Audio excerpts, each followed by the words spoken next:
Now let's get some analysis on China's upcoming tax reforms and speak to Mr. Shen Jianguang again, Chief Economist at Mizuho Securities Asia.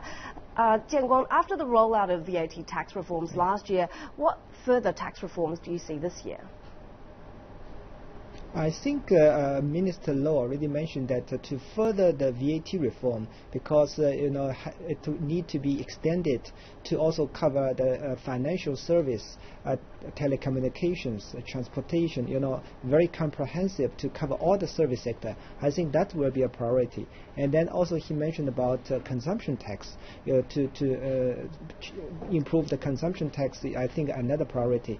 Then he also mentioned to study the legal framework to introduce property tax and also the resource tax. So that means that they need to change its legislation first. That probably will take more time. So I think he already laid out all the plan for this year and the next year.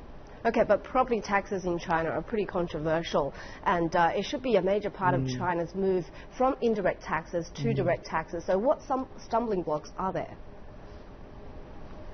I think it's mainly how to measure the income of one family and or individual, and also the property, how much he has. So there's a lack of data. I think that's why the government actually is now working very hard to establish a comprehensive national housing data system so that they can measure the wealth of each family. So that's actually form a foundation for introduce a comprehensive income and tax rather than just for salaries.